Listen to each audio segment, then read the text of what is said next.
What is going on, guys? Chip here. Welcome back to another Pokemon TCG video. Joined once again, regular guest maybe at this point, Alex Hill. How is it going? Alex coming off of his top 4 regional finish in Costa Mesa. How you doing, man? Yeah, I'm good. Thanks for having me back. Absolutely. It was not too long ago, guys. Just a couple weeks ago we had him on, or last week I guess, had him on for his St. Louis finish where he finished in the top 4 as well. So making a habit out of collecting trophies at this point, it seems. So congratulations, man. I know it feels good.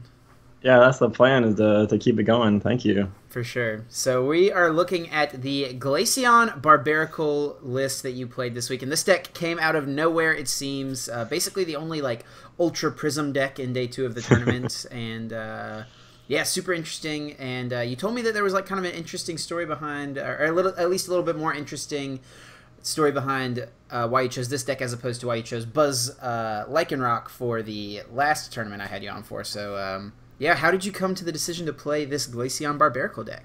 Yeah, it's kind of funny. Like when I think about it, the idea is kind of like, you know, everything I said last time about Buzzwole, Lycanroc, and how I picked that deck and why, like how I got experience with it and why I played it and stuff. Just like throw all of that out the window, and we're gonna talk about Glaceon now. Because what happened here, well, I mean, I guess the preamble to this is back in Dallas. Mm-hmm. I know Travis Nunlist and Dustin Zimmerman, they had been apparently working together on this Zoroark with Counter Energies deck. And it was Xander Pero played it, and I think 1 or 2 other guys played it. I think Dustin played it as well. I think he finished like I know 64, Dustin played it. Yeah. Or I think Dustin top 16 actually. Oh, did he? Okay, my bad. Yeah, he made it too, I believe. Okay. Yeah, they did pretty well with that, and I was kind of joking with Travis at the tournament. I was like, man, next time you got a good idea, come let me know. And so fast forward to Wednesday before Costa Mesa, and I get a text message from Travis, you know, just it said, I tweeted it out to a picture of it. It was like, how saucy are you trying to get this weekend? And I was like, what are you talking about? And I honestly was like, are you talking, like, it was my birthday weekend, so I didn't know if he was talking about, like, do I want to go out to a bar and, like, get a drink or, like, have a party or something? But I'm just like, whatever it is, I'm just going to say yes and see what happens. And so I said yes, and he says good. Or I say, I want to get saucy, whatever. Yeah. He says good, and he just ships me this Glaceon Barbaracle list. And, you know, I told him even my first response, I was like, LOL at this, but not because it's bad. This is just crazy. Yeah. And so we kind of went back and forth for a little bit, like, talking about the weaknesses, talking about the strengths. And I was like, can I send this to Christopher? And so I was at work, but I sent it to Christopher Szymanski, who was on his spring break from school, and he was testing it out. And later that day, that Wednesday, we played a couple games of it too. Now, this is pretty good. We mostly just played against Zoroark decks, and it was like slightly favorable or a little bit more. I mean, if you win the coin flip and you get the Glaceon, it's kind of like game over most of the time. Sure. So the next day, Travis and I played a couple games against, like, we knew the Zoroark matchup was, I mean, it was just good. There's nothing you could do about that. But then we wanted to play against Garbodor and Buzzwole, kind of the decks that we thought would be the other possible Zoroark counters, other decks that were seeing hype after Dallas and would probably be played. And both of those were 50-50 or better. And then, I mean, both matchups you probably add 10% when you win the coin flip. Sure. And, you know, I've been pretty vocal about hating Expanded. I had really no interest in playing it. If you watch my stream the last couple weeks, I've been playing meme decks, like stuff with Greedy Dice and Guzzlord and Lugia, Sylveon, like one-turn kill decks, you know. I'm like, I don't want to play Expanded. I don't want to play Zoroark decks. You know, at this point, my fallback deck was actually a Chip's Zoroark Magnezone list that I've been playing around with, and, you know, just to do something interesting. I didn't think the matchup against the Zoroark decks was too bad for it, but this Glaceon list, I was like, you know, this will be fun. It'll beat Zoroark decks. Maybe I'll spike and just hit a bunch of them. And, you know, and it, like, so Thursday, Travis and I played those games. I was like, this is fine, whatever, ship it. And because I went to California like pretty early on Friday, me and Peter Kiko went and saw Overwatch League, so I just didn't even do any testing that day. Like, this is fine. I don't care about this. I have a deck that's pretty cool. Christopher and Xander had been testing it a little bit on the day, and they hadn't told me that it was terrible, so we stuck with it. And it obviously worked out, taking you to that top 4 finish. Glaceon with that freezing gaze, just super good in the expanded format where there's, just so dominated by Zoroark GX, and this really just kind of shuts it down. And then Barbaracle, a card that we really haven't ever see play. Like, I know it's like always been a card that's kind of been like in the back of people's mind. This hand block ability is kind of interesting. I know for Nationals 2016, people talked about like some Archie's Night March deck with Barbaracle to like win the mirror automatically. Yeah. And but I mean, this is definitely the best finish this card's ever seen, and definitely pretty cool to see it come out. So congratulations. Do you want to talk about the list itself and kind of what led to the specific counts? Like, what was the, like, 1 Lele seems kind of low maybe at first glance. The 4 enhanced hammer is, maybe like seems like it could be overkill, but obviously, especially like when in combination with the hand block ability. So yeah, you just want to run through like kind of the interesting counts and stuff? Yeah, so I mean, I'll just kind of go over like the basics of the deck itself to start. Sure. When I've talked about this deck in the past couple of days or so, and at the tournament, I kind of describe it as a prison deck, where you put all these pieces together to a point where your opponent just can't do anything. Especially like, and this big lock really only works to its like entire effect against Zoroark, but the other pieces are also good against a lot of other decks as well. So yeah, you have the Barbaracle. You got to get that down. You got to have a stadium in play. You have to have them have no energies on the board, because it doesn't really matter if they can't play their energies if they already have one on the board. And you want to use a Sudowoodo to lock their bench down. Because, I mean, if you don't lock their bench, they're going to use the Sky Field anyways to counter the Barbaracle so they can put an energy in play, and then they're just going to load up and blow up your Glaceon. And, after the Colress for 1 turn, if you don't end that away, expect your Glaceon to get knocked out the next turn.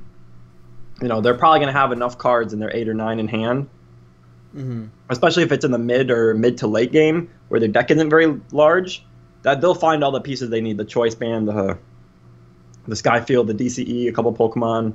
Like, that's the point of Zoroark decks. They're going to do it. So you need every little inch you can get, every edge, everything that you can do to stop them from running you over.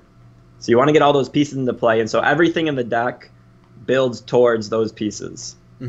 So like the 4 enhanced hammer, it's overkill potentially, but you have to find the enhanced hammers, 1, to slow them down in the early game, just to get them off the board. Because getting out the Sudowoodo and then enhanced hammering from them and having a Glaceon active is usually enough to buy you at least a couple turns against a Zoroark deck. You don't even need the Barbaracle all the time. If they're only 2-shining your Glaceons, and if you can find a Rough Seas, maybe you have to like retreat between Glaceons with a Float Stone. But with just those pieces, without even the Barbaracle, you're usually okay for a little while. The Barbaracle is kind of just the icing on the cake, the thing that combined with an end 2, 3, 4 cards is going to stop them from really doing anything. Yeah, the 1 Lele you mentioned, that's something that I wanted to up the count, but I mean, I think Christopher at one point, either Thursday or Friday, texted me and said, this deck needs 65 cards. Because, we have a bunch of other cards that we wanted to fit in here. Like, 2N, I think, was a big surprise for a lot of people when they saw the list. I know Azul was flabbergasted when he saw it was only 2N. He's like, don't you need N? Isn't that the point? And I'm like, and the thing, you need the N, but you don't need it quickly. In the early game, you're just setting up. And against Zoroark decks, you don't really care what they're doing. And then even so, if you let them take 2 or 3 prizes, like if you're setting up your pieces on the board, it doesn't really matter. Because then you can end them to 2 or 3, and if you have the Barbaracle, the Sudowoodo, the Stadium, all their energy off the board, it's really hard for them to do anything. It doesn't matter if you also end them to 4 to 5 along the way, as long as you get to that 1 turn where you lock them to nothing. Sure. 1 Guzma was probably the biggest problem that I had throughout the day. Because it would end up in basically any zone that you don't want it to be in. Like sometimes it would be in your deck when you want it in your discard pile to grab it with a Lucamine or a VS Seeker. Sometimes it would be in your discard pile when you want to use a Tapu Lele to grab it out to take your last prizes. Or so another way you use to remove energies from the board, actually Glaceon GX attack. it's there either to close out a game by taking a big knockout on a 2-prize attacker usually, or I often use it just to clear an energy off the board. If you don't have an enhanced hammer, or if it's like a tempo player, like I could enhance hammer here, but if I GX attack, take this knockout, he comes up, attaches an energy maybe, then I enhance hammer and play the Barbaracle, you know. But sometimes you need to use the Guzma to bring something up off their bench to clear that last energy off the board. And I did that a couple times. So yeah, the one Guzma is a little sketchy. None of the other counts are really too low. I think most of it's okay. I mean, you don't want to play more than one Oranguru. Playing 2 Sudowoodo would probably be overkill because it's nice. You don't really need it all the time. The one count actually that I at points thought was too high was the 2 Lusamine. Okay. You know, but when in our testing before, I was like, Lusamine sucks. Why do we have Lusamine? Excuse me. Why can't it be another supporter card? Why not supporter card? Why can't it be another stadium card? Why do we have 2? You know, I'm like, I understand we might need more stadiums. Why don't we just do 1 Lusamine and then have another space? But, you know, Travis Noneless was like, Lusamine is good. You have to play 2 Lusamines. Like, the chain is really good, and you also use it a lot. I don't know what you're talking about, because I use it all the time. And he proved me, I would say he proved me right, but he was proven right throughout the tournament, because having Lusamine was insanely good, and having 2, you know, I changed Lusamines a couple times. Sure. You know, sometimes you just have those dead turns where you're like, I really need a Rough Seas here, so I will grab Lusamine. I have a bunch of Rough Seas. I have 3 Rough Seas already discarded. I might want a Guzma in a couple turns, so I could grab a Guzma, or I could just play safe, grab another Lusamine, and then next turn go Rough Seas Guzma. And then at that point, I'll have enough Rough Seas to deal with however many Skyfield and Field Blowers my opponent has left, or they could with puzzles, and then I can still grab whatever support I want later. Sure. And I guess, yeah, the other count is the 3 VS Seeker is kind of low. I mean, kind of low. Most decks just play all 4. Sure. But we really cared a lot more about having the turn 1 and turn 2 supporters. You know, you just need a supporter card of some sort in your hand early game to start getting your pieces out, your basic Pokemon, the energy card for your Eevee, a Float Stone. So, I mean, the only cut for a VS Seeker would have been another supporter card, and we wanted all the draw we could get early. Yeah, for sure. It definitely makes sense. And 8 Water Energy seemed like totally fine, like the perfect fit. Not too high, not too low at all for getting that turn 1 freezing Gaze Lock. Yeah, we discussed going down to 7 at times, but the caveat would always going to be if we go down to 7 energies, we have to have a Super Rod. And we were never talking about cutting a water for a Super Rod, so then it would be the Rescue Stretcher becomes a Super Rod. Sure. But then it's okay, but the utility of having Rescue Stretcher grab any 1 card in your discard pile to put immediately in your hand is so good in a lock like this, so you can have all these different pieces. Maybe I have 2 Binacles in play, and I have one Barbaracle my only Barbaracle is discarded because the other one's prize or something, and I just need to put it down, or I need to get the Sudowoodo back immediately. Right. And sometimes alter the Lele. You know, sometimes I would put the Lele in the discard pile so that I could Rescue Stretcher for later. Yeah. Okay. Well, cool. That I think covers any of the questions I would have had for it. So, if you want to just kind of run us through like what the tournament looked like for you starting Saturday morning. Yeah, so Saturday morning, rolled in, had to get all the last... Well, actually, we'll back up a little bit. Okay. Lists were due at 7:30, and I had turned one in the night before, I believe, like whatever list we were working on. And then either that night or in the morning of, we were talking about some last-minute changes. The original list was... the same one, or was pretty close to what I had. It was minus a Cynthia plus a Colress, and minus, I think actually at this point we had the 4 BS Seekers, and we didn't have the Flare Grunt. Okay. And so we were talking, you know, the last couple cards that go in the deck would be a Cynthia, a Flare Grunt, which is what I settled on, or a Team Rocket's Handiwork, or an Oranguru, the Ultra Prism one. Resource management. Yeah, exactly. So the latter 2 cards were especially good against Waylord. You know, kind of, and the idea was, as I had kind of alluded to before, we were trying to beat Zoroark, but also trying to beat kind of the best or most likely counters to Zoroark as well, so which we thought included Buzzwole and Drampa, and then potentially also Wailord. So those 2 cards would help you against Wailord. We are also looking for a little bit of an edge in the mirror, which is where we thought Handiwork or Flare Grunt would come into play. And then the Oranguru would also be helpful against the Drampa matchup, or any Garbodor decks. Either shuffling your items back into your deck, or your resources like DCEs, Water Energy, supporter cards, etc. Blah blah. Rough Seas is pretty big in that matchup.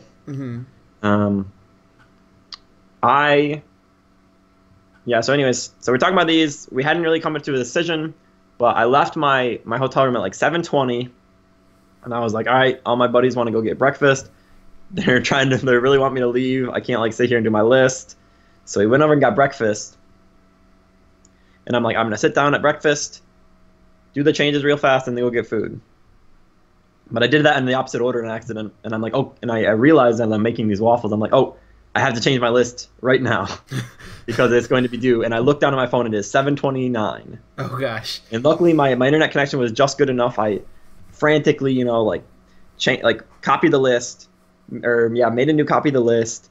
Took out, I actually take out the entire VS Seeker line. Take out all this, take out the Colress, add a Flare Gun, add 3 VS Seekers, add a Cynthia, save, submit, and I ended up getting it like with 15 seconds to spare. So. And afterwards I was like, wait, are those the cards that I want? Because I was like, ooh, do I want the Flare Grunt? Maybe the Oranguru is better. Maybe the Handiwork's better. The Cynthia was a pretty good, like a pretty safe bet. All of us agreed on that. We just wanted the better turn 1 supporter over the Colress. Drawing 8 cards versus drawing 6 cards, or drawing even 11 cards versus 6 cards in the end of the game. Doesn't matter a whole lot. This deck surprisingly thins itself fairly well because a lot of the cards are things that you can and will play immediately down from turns 2 to 5. So yeah, the Colress was just not very good. That was a really easy call, but I was glad I had the Flare Gun overall. It was very helpful. For sure. And I guess, before you jump into the days of rounds, one thing I forgot that I did want to ask you, I wanted to ask about like a couple cards that I think like a lot of people think like can synergize pretty well with Glaceon that aren't in this list. So I want to ask if these like cards were things that ever came up for you guys. Did you guys ever consider Red Card at all in the deck? I don't think we ever actually like seriously considered it in this type of Glaceon deck. I think we recognized pretty early that this list was very tight. I mean, like a lot of these things are 4-ofs, but the fact that they're 4-ofs is what makes the deck work, Right. 4 Float Stones lets you get the EV/Glaceon in the active spot immediately. 4 Rough Seas let you heal quickly and activate Barbaracle, that kind of stuff. So if we were cutting any of the other things, a lot of the 1-ofs are like really crucial parts to the deck. Sure. Or help in specific matchups. There would be no point in trying to like half-ass a red card. Put 1 red card in. You're not going to find it with any real like. You're not going to find it when you want it or need it. And we had the ends, and the end is not there for draw. The end is there basically as a red card. Sure. Just to get your opponent's hand down low. You don't really need a lot in the late game. You just kind of need to lock your opponent out. You should have everything on the board in the late game. And the end you can get with VS Seekers and Lucamines and Tapu Lele. So the fact that it's searchable is just much better than the red card. And the other card I wanted to ask about was Cyrus Prism Star. Is that something you guys considered? I know that, people think, it can synergize just pretty well with Glaceon. You obviously water type in the active. And just setting back these Zoroark decks that rely on filling their bench so much back so far. Yeah, it's actually, I considered this as I was walking to the airport to go to Costa Mesa. But I don't remember why. There either is some reason why it was bad, or I just kind of decided it wasn't worth the space. I don't even think I even texted anybody to ask if they thought it was good or not. Sure. I guess you're already limiting their bench so much with Sudowoodo. Maybe it's not as necessary to be able to use Cyrus. I don't know. Yeah, I don't know. It's just the one-time use just seems kind of mediocre with the rest of the deck, And it's you can search it with the Lele, but you can't get it back with Lucamine, so you have to you can never discard it because then it goes to the lost zone. Right. And it just kind of, difficult to use, I think. Yeah, no, makes sense for sure. Okay, well, if there's anything else you want to talk about, you can go ahead and hit that real quick, and if not, we'll just go ahead and hop into what round 1 looked like for you. Yeah, let's go. Round 1 it is. Round 1 I played Zoroark. And as I told Chip before, I think some of these Zoroark rounds are going to be like, well, I played Zoroark, and my deck was supposed to be Zoroark, and it did, and I don't remember what happened. That's what round 1 was. Round 2 I played against a Night March.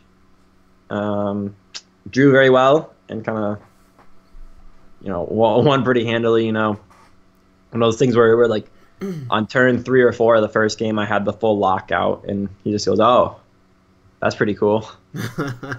So I lost the second game. I mean, I went second. He got set up. I didn't have a quick setup, and just kind of that's how it goes. Mm-hmm. Round 3, I played against a Zoroark. This one was a little bit more interesting. I know one of the games, I made a 6-1 comeback. Okay. Which is kind of one of my favorite things to do with the deck, but it's really nerve-wracking. Oh, yeah. Because it's a complete lock, but it's pretty fragile. A single double puzzle in the late game will usually lead to you losing. Whether it could be really anything. Your opponent can go, it depends on what you have on the board. Like, if you don't have the Sudowoodo down, and they double puzzle for Skyfield Colress, you might as well scoop your cards up. Mm-hmm. Because then they can just go, grab Skyfield Colress, play the Skyfield, egg, Colress, and then all I have to do is usually at that point hit, like, Pokemon Energy, win the game. And it's like a Colress for 11 or 12. Sure. So you end them to 1 or 2 and then try to make this comeback, but all I have to do is after like 3, it takes you like several turns, Every Zoroark takes, most Zoroarks take at least 3 knockouts to take, or 3 attacks to take the knockout. Mm-hmm. 2 90s and a 30 snipe if you could set that up, or one of them you can hit with either 2 snipes and a GX attack, or 2 attacks and a GX attack or 1 attack and a GX attack if you really have to. Usually you only do that if they have a DCE that you like really need to clear, because it's pretty bad value otherwise. But yeah, I somehow navigated the 6-1 comeback. It was pretty fun. Nice. Round 4 I played Igor. This was on stream. He was playing the Drampa Garb deck. I would have felt pretty uncomfortable with this, but Travis and I had just played the matchup a couple nights before. One thing that we noticed in the matchup was that the Tauros is actually the biggest problem for in this matchup. Mm-hmm. If it comes out of nowhere, they swing for 60, which is which is not like meaningless damage. Mm-hmm. Then you have to swing and do it for 90 because you really have no other way to do anything about it. They GX attack, knock you out, and then you attack into it. But then combined with with Berserks or Trashalanches, that one big knockout from them is actually a pretty big deal. Yeah. But I didn't know this until... I don't think I knew this in this set. Maybe after 2 games. Maybe I suspected it after 1. But Igor, he didn't run the Tauros at all. Yep. I believe they cut it for the Sudowoodo. Or I don't know exactly what changes they made between Dallas and this, but yeah, whatever reason he wasn't playing the Tauros. The matchup is kind of weird. I have to try not to put special energies in play, and I have to try not to put items in my discard pile as much as I can, which also is good that there's so much shuffle draw. The 3 Cynthias, 2 Ns. Mm-hmm. Another big key that I realized in this set was that I really need to N away their big wheels, because otherwise it's just gonna, it's kind of like they're gonna snowball off of a big wheel. If they have 10 cards in hand, they're gonna Ultra Ball away an Acerola. Now they have Acerola access for the entire game through Dowsing Machine or VS Seeker, which I'm 2-shotting them the whole time, so that's pretty bad for me if they have easy access to Acerola. Mm-hmm. They'll also be able to play whatever supporter they want on the next turn, whether it is N, Sycamore, teammates, Acerola itself, Guzma, to like take a knockout on something on my bench or chase a special energy. So I realized I had to really N away their big wheel. But yeah, so I think I went over most of the keys to the matchup. Unfortunately, didn't have the Orango Research Management, because I think that would have made the matchup. That probably adds 10% to the matchup. Okay. It's really difficult for them to actually take the knockout on it.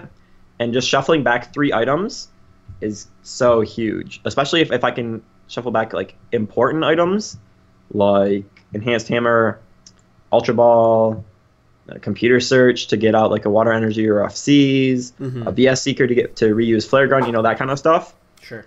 Anyway, and then yeah, the Flare Gun too. So I didn't have the Rangaroo, but I had the Flare Gun, which I was able to use a lot in this set and later on in the tournament in this matchup to either just go, oh, you have a fully charged Rampa, Enhanced Hammer, Flare Gun, do 90. What are you going to do now? Commit another energy to your Drampa to hit me for 20. I'll heal it off with Rough Seas, and then you just die anyways. Or you don't attack for a turn, which is also super good for me. But yeah, so I felt fairly confident in this matchup.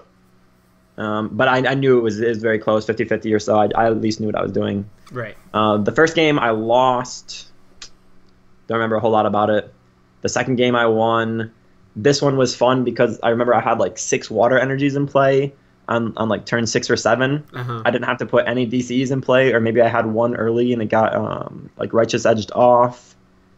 But I put on a lot of pressure.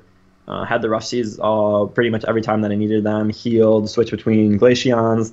This might have even been the game where I think at one point I switched off of a Glaceon that was fully charged onto one that couldn't even attack, because I wanted to heal the one that was able to attack instead of letting it get knocked out on the next turn or potentially knocked out. You know, there was a couple times where you have to like make that choice. You know, is it worth, like, do I really need to attack here, or is it going to be more beneficial later down the line to retreat here, heal for a turn, and then, you know, take that tempo into like the next turns. But yeah, so I win game 2. Game 3, I think he struggled a little bit, had a little bit of a slow start. I think I didn't end away his big wheel in this game though, but I think otherwise I had a really good start. Like, I think I used the Flare Gun well in this game, but I went out to a pretty good lead, and I was just trying to like clean up my last couple of prizes. I do remember, I know at the end of this game I did misplay a little bit. I'm like just struggling to take my last prize or two, and I'm on my last Glaceon. And I thought I had one more Glaceon out left. I thought I had the Rescue Stretcher in my deck, but I was mixing up games 2 and 3, and I've done the Rescue Stretcher was discarded, and it's so frustrating. Yeah, it was almost bad. Yeah. So the Stretcher was gone, and 2 Glaceons were in the discard pile, and because I had to Ultra Ball or Computer Search one away early. I don't remember why. Whatever. Yeah. And I had my last Glaceon on the board, but I was charging up an Eevee on the bench. And I'm like, okay, if this Glaceon gets knocked out, it'll be pretty easy for me to just go like Sycamore, DC, Rescue Stretcher, attack with Glaceon, knockout. But then I also messed up by putting 30 damage on a Trubbish instead of on his Garbotoxin Garbodor.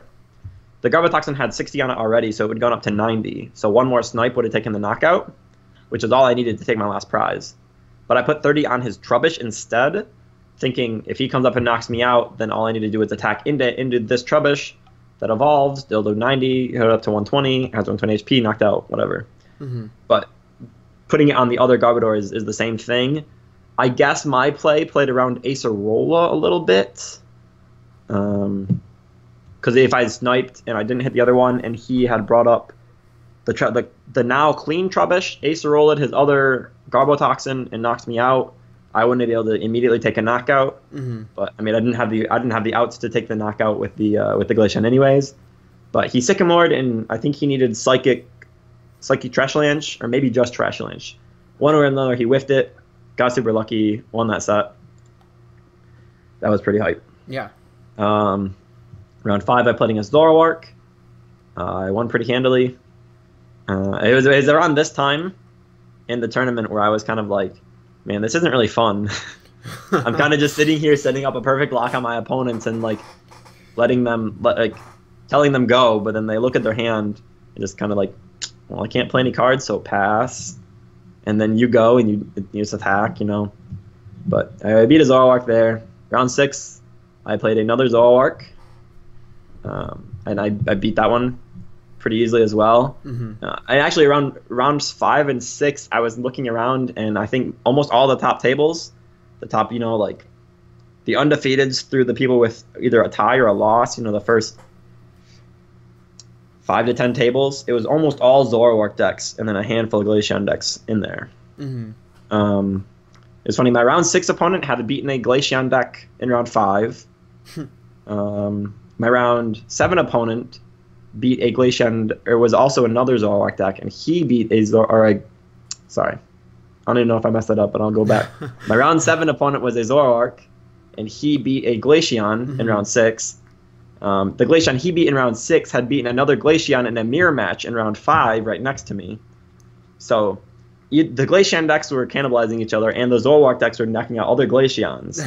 So it kind of got to a point where I could only play Zoroark decks. It was incredibly nice.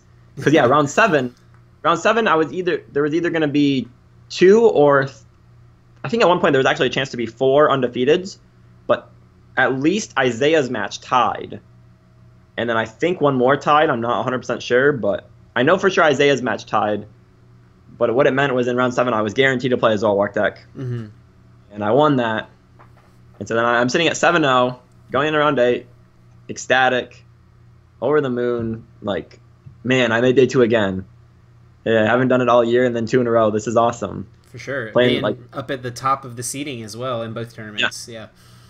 And, like, I'm like, you know, and this time I'm doing it, like, the first time I was with Buzzwole, you know, just like a well-established deck. But this time, it feels really good to do it with a non-meta deck, with an anti-meta deck, you know, something like this.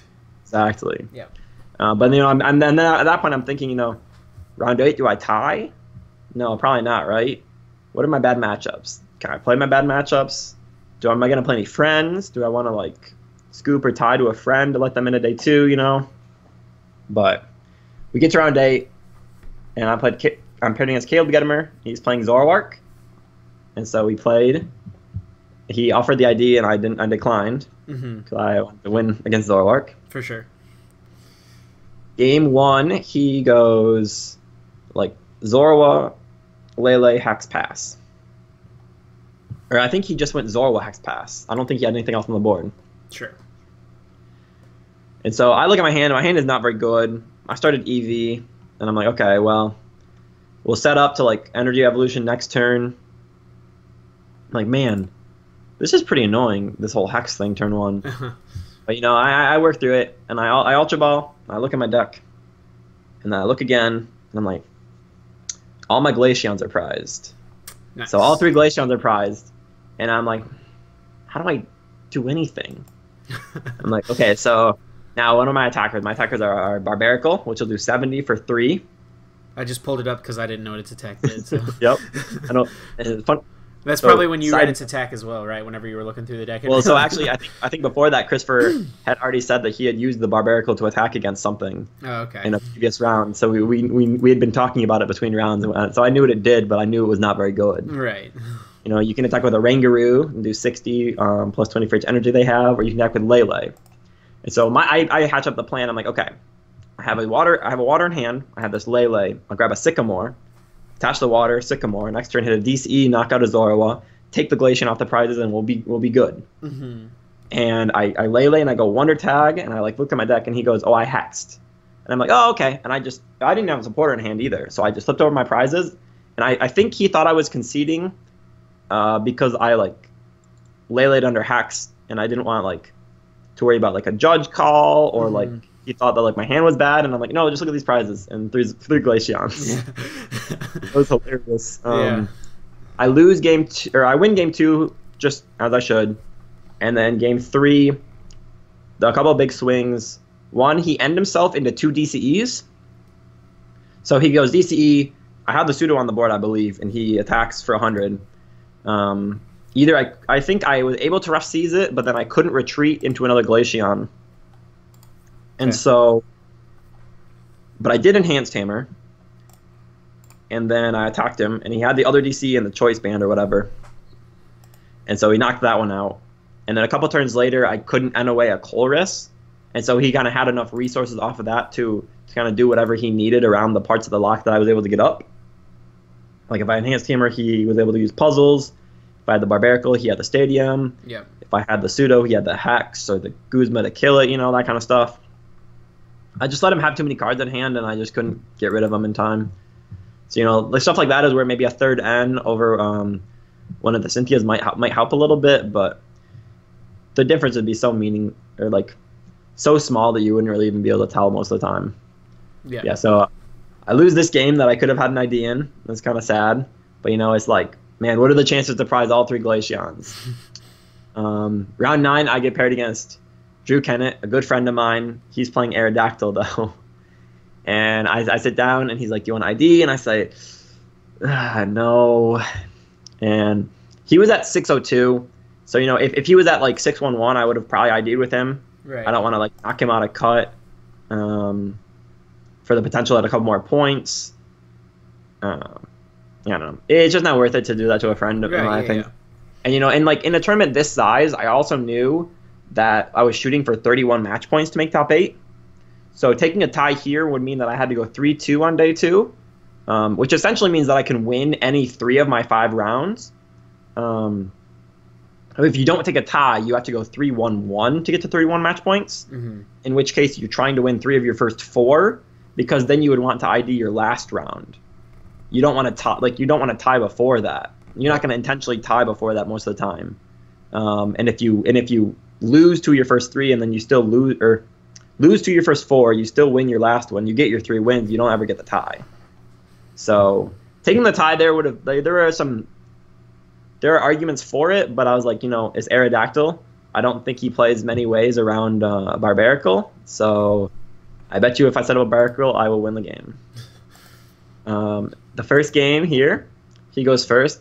He does his stuff. He plays a lot of items and stuff. I don't really care. He doesn't set up the Gallade. His start is okay, not great, but my hand is pretty good. I have the Lele, and I'm like, all right, it's cool. Lele forgets this. He won't be able to set up the Gallade next turn, almost assuredly, because I have the water and the EV for the Glaceon. He would need a lot of things to go right. He would need a really good top deck to somehow work off of this, off of a hand that I gets this. So I Lele through my deck, and I look, and the Gets is prize, and I'm like, oh, shoot, that sucks. Well, whatever. And then I look again, and both Binacles are prized. Along with Gets. Oh my gosh. And I'm like, okay, cool, whatever. I believe so. I mean, I still try. I play the game. I try to take some prizes. I snipe a couple Aerodactyls, and then Guzma snipe them both again, knock them both out at the same time. Right. I think at one point I took a Binacle, but I played it down. He immediately Guzma'd it. I rescue stretchered. He Guzma'd it again, and I don't get anything to set up this game. Game 2, I get out the Barbaracles, or at least one of them. I don't think he doesn't auto concede. Does he have Hex or Stadiums in his deck, or Blower? He doesn't have any out. No Blower, no Hex, no Stadium. Actually, let me look at it. Yeah, he doesn't have any out. I'm looking at this right now. But he still plays it because it's a bad matchup for him, and he wants a tie. Yes. Yeah. And sense. I was like, and I said the same things. To my round 7 opponent. Asked for an ID as well. So now 3 opponents in a row have asked for an ID. And I told them, nah, no thanks. And they're like, I had to ask. And I'm like, no, I get it. I respect the hustle, Right. You're trying to do anything you can to win, to do the one thing that, to do whatever benefits you to win the tournament, get as many points as you can. If you think it's a bad matchup, getting 1 point is better than getting 0. Yep. So Drew plays out a game, or a game that he almost certainly can't win. But he doesn't really care how much time is left. He knows that he's probably not winning. Right. We get to game 3, and basically he had a pretty good start. He was able to thin through his deck to a point where he can always find the Guzma outs, and I don't get 2 Binacles on the board at any one time. And he knocks them both out. And I never get a Barbaracle set up. And I lose. Because, he plays Special Charge, Puzzles. He's just able to do enough damage to take knockouts. And if you're good, and honestly, the Guzma is not too bad. You would think, he's Guzmaing stuff off your bench. He's not actually taking knockouts on your Glaceon. That's really good for you, right? And I'm like, not really. I don't really care about him that much. I just need to make sure that I survive long enough to set up the Barbaracle. And if he's taking easy prizes on the bench, it doesn't really matter. It doesn't matter where he gets the prizes from as long as he takes all 6 of them before I can set up my board. Mm-hmm. But yeah, so anyway, so I end up 7-2. on a tournament I could have been 7-0-2 very, very easily. Mm-hmm. It's kind of ironic after being 6-0-1 in St. Louis and trying to go 7-0-3, or trying to go 6-0-3 just to make day 2 and then end up 8-0-1. Mm-hmm. Kind of the opposite here. You know, last time I was trying to not be greedy and then I got rewarded, and this time I was trying to be greedy and I got punished. But so it's still 7-2 and I was go. upset. Sorry, go ahead. No, I was just saying, I was 7-2, you know, still in day 2. Yeah. Not upset about it at all. You know, a lot of the top tables, I was like, you know, these matchups are all pretty good. Yeah. I know Christopher made it through, took 2 IDs to end out the day, but like Travis and Xander didn't make it through, so it was only the 2 of us, mm-hmm. which sucks. I would like to have everybody playing the deck and cut. I mean, 1, because I like to see the deck do well, and 2, because they're my friends. Right. But on the other side, you know, having less mirror potential in day 2 is also helpful, because that's not a nice matchup to play. Oh, for sure. So I know it was your birthday Saturday, correct? Mm-hmm. So also a pretty good way to finish the birthday. You know, finishing pretty high seeded as well. What did you do Saturday night to kind of like celebrate? You know, finishing up the day at such a high seed, and then to prepare for day 2. Pretty much nothing. We went back to the hotel. We ordered some pizza. My parents sent me a birthday cake. That's awesome. It was funny. We opened the fridge and there's just like a box in there, and we're like, "What? Where's this box from?" And we opened it up and we're like, "Why is there a cake in here?" And so there was a card like on the table, but somebody had set their stuff by it, and I didn't think it was like left there. I thought it was somebody else's who was staying in the room. Right. Yeah. Long story. We had pizza and birthday cake, and we all went to bed before like midnight. I mean, my room had me, Igor, Keon, and Azul, who were all in day 2. Yep. As so well, everyone's trying to get rest. Yeah. Yeah, and then all of us except for Keon are from the East Coast, and so we got our pizza at like 10:30, but that's 1:30. Yeah, it's 1:30 East Coast time. We went to bed at like 11 or 11:30, and it's 2 or 2:30 East Coast time. Yeah. Which, you know, some of us stay up a little bit later, but that's still pretty late, and we're just like, you know, going to bed. So I slept well. And I don't really like going to the West Coast too much. The time zone messes with me a lot. And like I'm saying, when it gets like later at night, like this, and people want to hang out after a tournament and stuff, I'm just dead tired. Yeah. But when I wake up in the morning, I get up at 6:30, and I'm like, wow, it's 9:30 in the morning. You know, I'm so well rested. This feels great. Yeah. But I got a lot of rest. That was great. Awesome. Yeah, for sure. So you said there wasn't anything you were super worried about in the day 2 field. Is that correct? Like you weren't too concerned about any matchups heading in? Yeah, pretty much. The only thing I was thinking was I probably needed to get a little bit luckier on day 2 than I was on day 1. I think the Zorg matchup is definitely favorable, but if you play it correctly, you know, if you go first and you can get enough Zorwas down, or you think you have enough Zorwas down that you can go for the turn 1 Lele for Hex, that messes up the Glaceon deck a whole lot. Mm-hmm. If your hand is at all reasonable and you stop them from getting the Glaceon out, then you can get the Zoroark out. And then set up your board more, get another supporter card, you know, get an energy. If you get the energy on the board, putting it in the, even if it goes to the discard pile, then your puzzles become energy outs. If you get a stadium in play, the same thing, especially if you can bump one of mine, you know, like there's a lot of tempo swings like that, and a lot of like plays that don't necessarily seem intuitive that can make the Zoroark matchup harder for this deck. Mm-hmm. And I think like Caleb Gadamer like obviously knew that in our round 8 matchup, and like that wasn't the only reason that it went badly for me, but that was part of it, you know. Mm-hmm. So I'm like, I probably need to get a little bit luckier. I think the caliber of players on day 2 is going to be to a point where I need the luck as well here, especially because my experience with this deck was nowhere near what it was with Buzzwole from Collinsville, and I was definitely making some misplays here and there. Sure. Yeah. All right, so run us through what that day 2 grind looked like for you. I know you finished at 7-2, so you had to go 3-1-1, right, to get to that ideal 31 match points. Yeah, that was the thought. So yeah, round 10 I play against a Zoroark deck. Awesome, perfect. Win game 1, great, just like we planned. Game 2 was sketchy. I was having like my setup was a little bit bad, and he wasn't whiffing what I needed him to whiff. I wasn't hitting like the perfect, like I wasn't hitting the stadium or the enhanced hammer right when I needed it. I think he might have knocked out like the Sudowoodo or the Barbaracle at one point. And all these little things were kind of going bad in the game. Mm-hmm. But I'm like, I'm really not out of this game. I definitely have a good chance of winning this. And so I kept going. We got mid-round deck checked this game. So I also knew exactly how much time we had left. And like I had my watch on, so I knew how much time we had left. And I'm like, we're getting near the end. I'm like, we have 10 minutes left. This might be a game I have to scoop. I can definitely win in 10 minutes. But I mean, if this game goes 2 minutes longer and then I lose, maybe then I lose. Then I have too little time to actually win here. But I don't end up scooping. And I somehow eke out the win. Like every turn that passes, he needs just a little bit more. Like one turn he needs like Guzma energy, or one turn he needs Hex energy. The next turn he needs Guzma Lycanroc energy. Stuff like that. Mm-hmm. Eventually, just doesn't hit it, and I take the win. Round 11, I played Finn. The first game, I don't know. Well, we split the first two games. Uh-huh.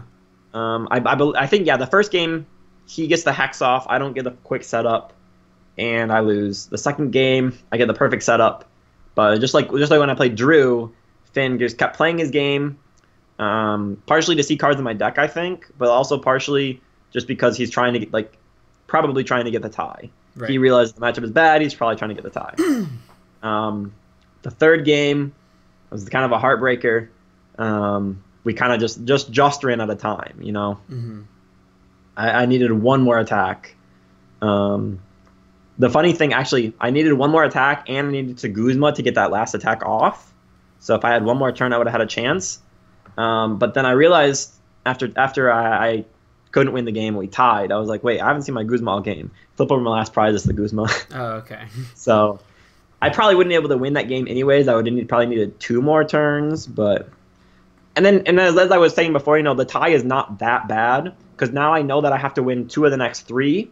Whereas had I lost, I knew I would have had to win my next 2 in a row for sure, and then try to tie the last one. Right. So now I knew that I could tie any of the next 2. Round 12, I had my rematch against Caleb, and I kind of just smashed him. He had a bad start game 1, and I Guzma'd his hand on turn 1. Like my hand was good enough that I already had. You gets his hand? Yeah. There you go. Guzma gets his, same thing, right? Yeah, one of those things. The bad guys. I already had the Eevee in play. I think I started like a Ranguru.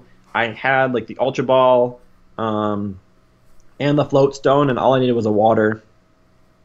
I knew his hand would likely have some item cards. He probably wasn't expecting the Guzma or the Getsis. But his hand was really bad, and I got 3 or 4 cards out of it, and I got the turn 1 Glaceon. So he kind of just got smashed game 1. And then game 2 was... So this matchup, it's kind of characterized into a couple of different categories. Like, if I have like the amazing draw, and it doesn't really matter what they have, I always win. If I have an above average draw, they have to have like their very best draw to beat it. Sure. If I have an average draw, they have to have an above average to their very best draw to beat it. If I have a below average draw, they probably have to have an above average draw to beat it. It works like that. He had at most an average draw in this game. And so almost all of my draws will beat that, Once I get the Glaceon out, even if I'm not drawing super well, my deck works better. I mean, I'm locking his deck out of everything he's trying to do, and my deck is built to work like that, My deck is built to work with what I have on the board, what I can do. So eventually I'm going to draw out better. And so I beat him pretty easily in that second game too. Sure. And then there was a kind of feel bad for Caleb. He had started 801, I think. Yeah, 25 match points. And then he lost the first round of the day to Finn, the second round of the day to, I think, Azul, and then to me the third round. Oh, man. So he dropped 3 in a row, and didn't have to win 2 in a row there. Round 13, I played against Nick Conoscenti. This was on stream. He was playing the Archie's Maxi deck. And I suspected going in that he had no outs to Barbaracle. No field blowers, no stadiums. And I realized that even if he did, I would probably just turbo him out of the game. And then just like what I was talking about with Drew, I had the Getsis to stop him from doing his crazy Archie Maxi stuff. And like a Glaceon plus a Getsus on his like low board is probably just gonna just win the game immediately. But my setup in both games were very bad. Okay. I was struggling. Like I know the first game I started pseudo. I went Floatstone, Rough Seas, pass because I had nothing, and then like I top decked an Eevee, put an energy on it, and just left the Sudowoodo active because I don't want him to attack into the Glaceon. You know, I'm just trying to buy enough time to set up eventually and win the game. Mm-hmm. I knocked something out in this game. Something early. I don't know if it was like a Magikarp or a Gyarados or a Gallade. I don't know. I knew I took one prize. And then at one point he tried to Shaman under a Glaceon lock. Mm-hmm. And like he drew one card and I was like, stop, like he can do that. And there's a judge sitting there and like it's a prize penalty. And so I took the prize penalty and I went down to 4 prizes. And then a couple turns later, I had 2 Glaceons powered up. I had a pretty small deck. I had like Guzma VS Seeker in hand, and so I was like, I can just Guzma kill Shaman, put 30 on the Lele, Guzma kill Lele, next turn win the game. Mm-hmm. Which I did, but I also had the option, like my deck was so thin and I had a Binacle on the board that I could have also just gone like Sycamore, grab the Binacle, get an Enhanced Hammer, win the game. Like you can't play any more cards. You can never attack for this game. True. So it's like it kind of feels bad that the prizes that I took only worked out because he had a prize penalty, but that was not even close to the only way that I had to win that game. Sure. I pulled that around pretty quick after that bad turn 1. Game 2, kind of similar. I mean, my start just wasn't very good. I put on some Binacles. He was trying to chase them down, but eventually I got a Barbaracle to stick. And not a moment to spare. I think he had like 2 prizes left. His Gyarados was swinging for 200 damage. Yeah. But this game was pretty cool because I like Enhanced Hammered played the Barbaracle, then it was his turn. He like drew past, and then I Guzma'd the Gallade that had the only energy left on it, and then I Polar Speared it. Like I was talking about, I was only like I don't care about the Gallade at all. Mm-hmm. I don't care if it's on the board. I don't like all I care about is that there's an energy. Yeah. Because if he had a Guzma, he'd kill my Barbaracle. So I took out the last threat on the board, the last energy, and he goes double puzzle. Looks at his discard pile for a minute, thinks, grabs the Sycamore, and he slams the Sycamore, and I'm like, oh no. He's playing the Sycamore so confidently that he is grabbing a Supporter or a Field Blower, and he's just gonna like his deck was like only 6 or 7 cards. I'm like, he's gonna grab DCE Field Blower and win the game. Mm-hmm. But he didn't have any outs, and so he just drew his whole deck and said pass, and I was like, oh, okay, good game. And I just passed. Yeah. And then the last round I tied with Keon to go to 32 points. This one also was a strategic ID. I could have tried to play Keon, or I could have tried to, or I could have just given him the win. Mm-hmm. Both of us were already at 31 points or more guaranteed. 31 points would be in for sure, and like anywhere between like 1 or 2 30-pointers could make it as well. So neither one of us would have missed out. And I know Christopher was actually, he had looked at the math and he said, you know, if you want to try to take a loss here because you think you're better against one of the locks instead of one of the people who are trying to play into top 8, then that would be a consideration. But the players who were locked were Keon, Finn, Azul, Igor if he won, and then a Toad Guard player. Mm-hmm. And I didn't want to play Igor, Azul, or the Toad Guard player. Right. Like, Igor and Azul, the Drampo list, like I talked about, it's like 50-50 or so, but I'd rather play a Zoroark deck if that's possible at all. For sure. And I knew that, like, Caleb Gedimer would be one of those possible matchups. Joey Rudiger would want to be one of those possible matchups. A lot of the decks that were going to be close to 30-31, like the guy I played in round 13 would have been close at 30 points, you know? Like that would have been like a super free matchup. And so I'm like, you know, I have a higher chance of hitting something that I want to hit if I just take the tie, sit at one of the first 4 seeds or so, and hit somebody that's like at the lower seeds. Mm-hmm. So I just took the ID. Sure. I could have like tried to play Keon and beaten him, and then maybe like I hit him in top 8 or something. Yeah. Or like I have a chance to hit him in top 8. Because then I'd be first seed, and then I actually, so I would have been guaranteed hitting whoever bubbles in. But, you know, I didn't know exactly who would. I just took the higher chance of hitting a Zoroark matchup, essentially. Well, you do make it into cut, and for the second regionals in a row, you're up against Joe Rudiger in top 8. Was that kind of funny, like seeing you guys paired up against each other once again in top 8? Yeah, the whole process was actually really funny. The original standings they put up had my round 13 opponent as the 8th seed, and I was like, yes, let's go. You know, this matchup should be like, it's like 85-15. Yeah. If I play cards in the first like 3 turns, then I probably win the game. If I hit a supporter card at all, probably win the game. And I was super excited, and then Chris was like, "There's probably gonna be a change." I'm like, "What?" And I think they misread a match slip, put it in wrong, circled it wrong, something like that. But then they switch him for Joey. So that was funny. I kind of tweeted a tweet something to like what you just said, like a deja vu type of thing. Yeah. The 1 versus 8 seed, me 1, Joey 8, the same type of thing. And then everything also kind of like played out very similarly from there. I won the coin flip. I won game 1. And, you know, like a kind of close, not that close game. He won game 2 just because I kind of stumbled a little bit. I don't know. The first 2 games are not incredibly interesting. He did hex me game 1, turn 1. Stopped my Eevee from evolving. But he like had played. He started with a Rock Ruff, had a fighting on it. I top deck Flare Grunt the fighting off, which was pretty big. So then he couldn't attack me with the Lycanroc. And I knew that he probably wouldn't be able to devote a fighting energy to it later. And if he did, I didn't really care much about it because the Lycanroc can one-shot me, but so does the Zoroark most of the time. Especially if they can attach a DCE, they probably have a Skyfield in play. You know, they can probably find a Hex, blah blah blah, whatever. But yeah, getting that extra, bumping that fighting meant that he couldn't attach another fighting later and just take a knockout. So that was pretty big. And I think this game, I don't remember if it was a gamble or I benched another Pokemon, but my hand was really good. Like, I think, I had 2 Eevees. Yeah, I had an Eevee on the bench with like a DC, and I ended up going like, on the next turn going like Float Stone, Water Energy, Computer Search, Glaceon, supporter card, and then kind of ran him over in that first game. Yeah. Yeah, like I said, stumbled the second game, not too interesting. The third game, my start was good, but not, well, no, it wasn't good. I was going to say, my start was bad.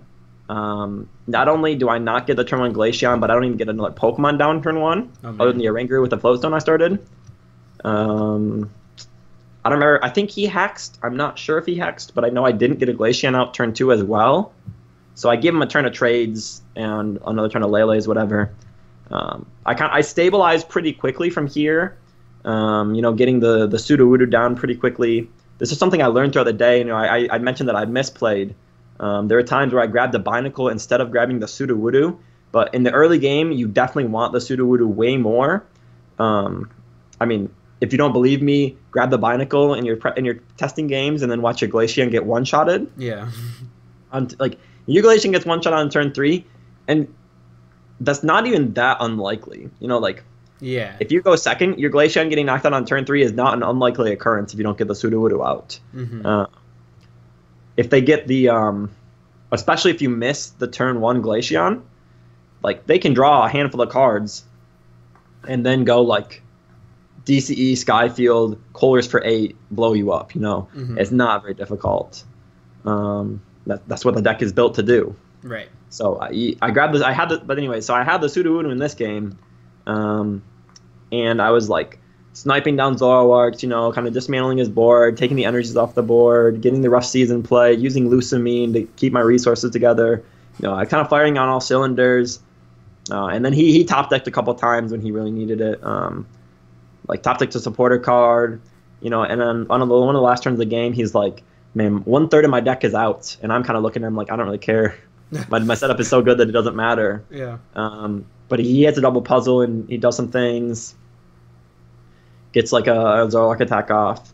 The game kind of comes down to a point where I have a Glaceon that was down, had 40 damage on it, because I think he had done 100 to it and I'd rough seized it twice. I had 4 bench Pokemon.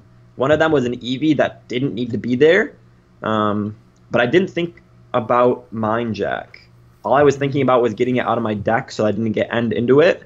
I knew that I would potentially need like 1 Enhanced Hammer, 1 Rough Seas, or like 1 supporter card to win the game. So I just wanted to maximize my outs of hitting that off of my own N or his N. Mm-hmm. So I benched his Eevee, whatever. Ends up almost biting me in the butt completely because he gets the foul play, gets a choice band, plays his last. He like double puzzles for like his last stadium and in his last DCE.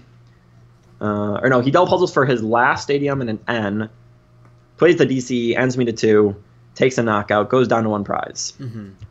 My board is 2 Eevees, the Barbaracle, and like an Octilla or the Oranguru or maybe a Sudowoodo or something. Mm-hmm. Pretty bad. I'm not doing anything. I'm not even attacking. The best thing, I think, even if I was able to attack, the Zoroark is clean. I don't think I put 30 on it for some reason. I think I was cleaning up some other attack or planning out a game-winning knockout for later. Mm-hmm. But now I have a Zoroark one-shotting anything on my board. I know I have a couple outs in my deck. A VS Seeker hits a Team Flare Grunt, which will take his last DC off the board. He has no more DCs or puzzles, so then I'll win the game. Enhanced Hammer would also do the same thing. And I also had a Rescue Stretcher, which would give me a Glaceon and at least buy me 1 more turn. Right. But I draw my 2 cards, and they're garbage. I draw for turn, it's N. I put a Water Energy down. I play the N. I believe my deck was 12 cards. I think that's what I was told at the end. But I had myself to 2, and M to 1. Draw the 2 cards. I just slam the Enhanced Hammer, the last Enhanced Hammer. Just kind of pound my fist, just like, oh.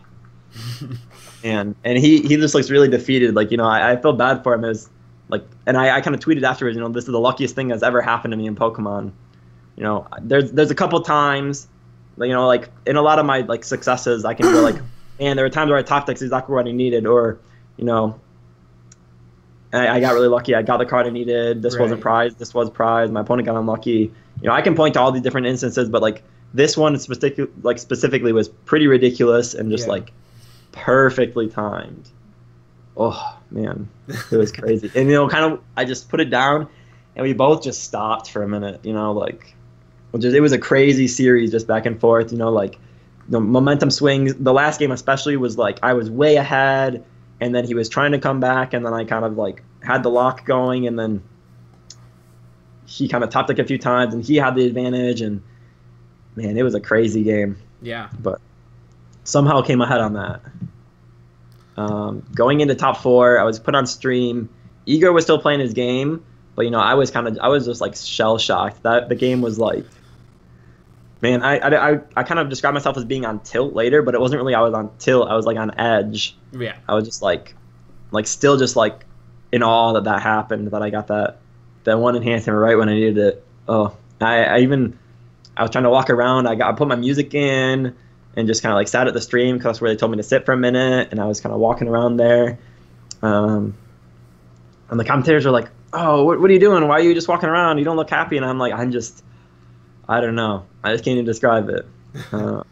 Yeah, so I mean, and going into my top 4 match, I wasn't really expecting the win, and I knew I wasn't really there mentally, and I was still at top 8. I was still kind of like, I couldn't really move myself past it. Anything I tried, I put on my pump up music. I put on Rage Against the Machine, Bulls on Parade. That was my song.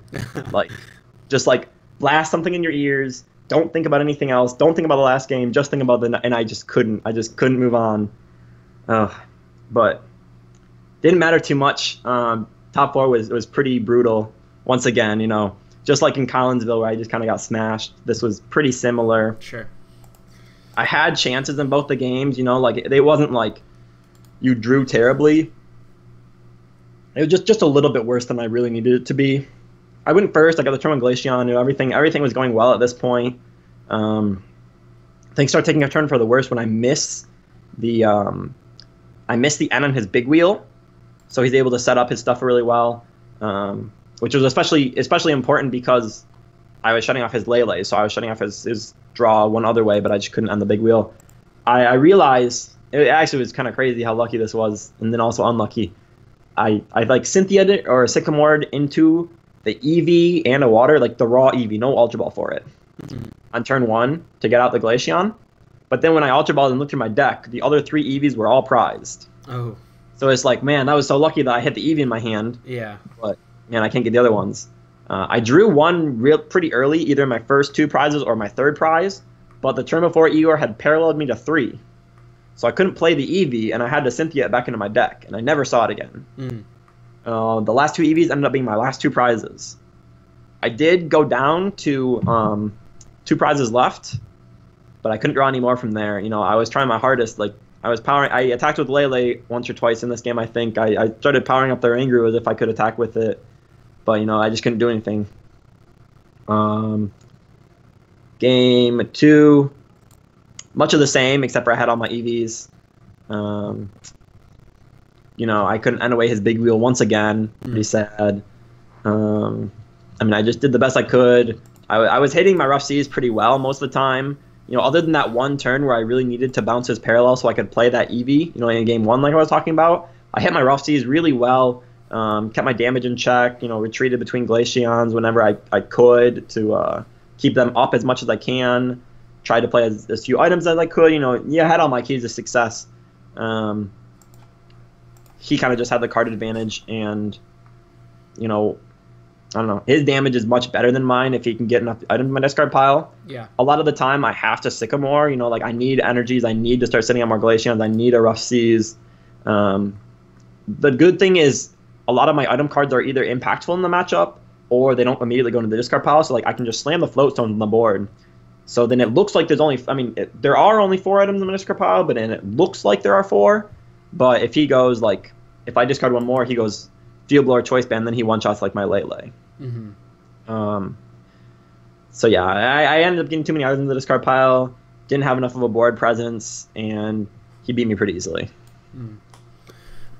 Well, I mean, no one likes losing at the end of the tournament like that. You know, you always have the dreams of taking it deep, but, you know, top 4s back-to-back at regional championships is pretty awesome. You know, $3,000 in the plus over the past, 3 weeks. That's pretty nice as well, I'm sure. And this actually puts you into a decent position to make a run at the top 16, which I know, at the start of the season, I remember last year whenever they tweeted that there was no...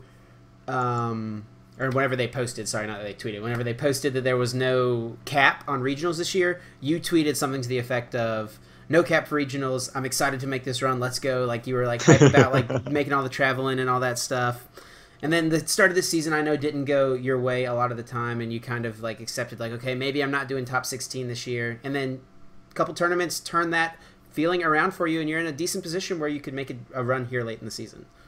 Yeah, I mean, I basically doubled my points in 2 weekends. Yeah.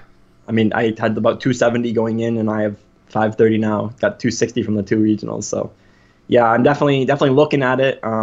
It's kind of funny you mentioned the no best finish limit, because if there was still a best finish limit, I would be way advantaged. Yeah.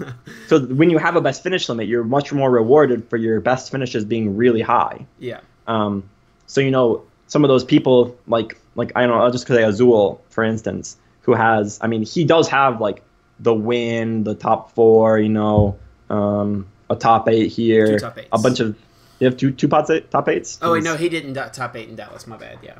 Well, I mean, he has a bunch of those finishes, but he also has, 32s and 64s, I think. Yeah.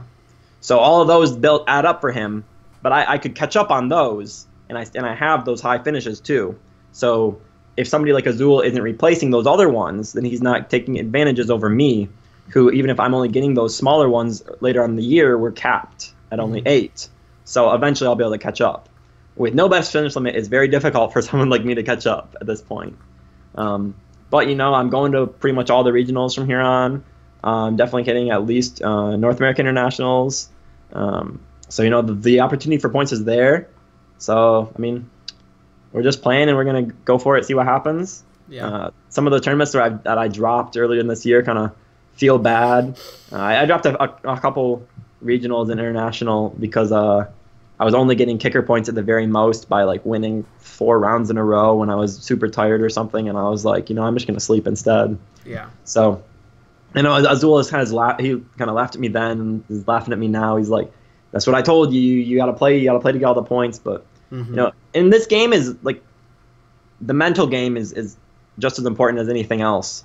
And some of those I was kind of taking care of my mental sanity and some of that. But I mean, at the end of the day, you're trying to be like the best competitor you can. Yeah. I kind of didn't really do that, but oh well. We are where we are, and we'll see where we can go. And it still can work out for you. I mean, all you need is another top 4, right? And yeah, just top 4, one more, and I'm pretty much there. Yeah, absolutely. So hopefully you can make that happen. I'm sure lots of people out there are going to be rooting for you. So I'll give you a second here at the end of the video if you want to do any sort of plugs, any shout-outs, things like that. The floor is yours, man. Yeah, I will. For this one especially, I will start with shout out to Travis Nunless, 100%. I think also Amelia Bottomiller. Those two are the ones who really spend the time, the original innovators here with this deck and this list, testing it, and kind of just brought it to me out of nowhere. Like, hey, you want to test it with me? You want to play this with me? So like, thank you so much to those guys. Forever indebted to them. Also to Xander and Christopher who helped test the deck, played it as well. Really, yeah, all those guys really helped me out a lot this weekend. For sure. But yeah, check me out on Twitter, twitter.com/KazamBolt. Check me out on my Twitch, my stream, Team Polyswag. And if you want to support me and other great writers in the community, go to sixprizes.com. We have lots of great content. Awesome. Guys, thanks so much for tuning in. Definitely be sure to leave a like down below if you enjoyed. You can check out all of Alex's links in the description of the video. You can also follow me on Facebook, Twitch, Twitter, and Instagram. All of those things, as always, are at TrainerChip. And that's going to do it for us, guys. Thank you so much for watching. Alex, thanks once again for coming on. And we're going to get out of here. Until next time, guys, take care.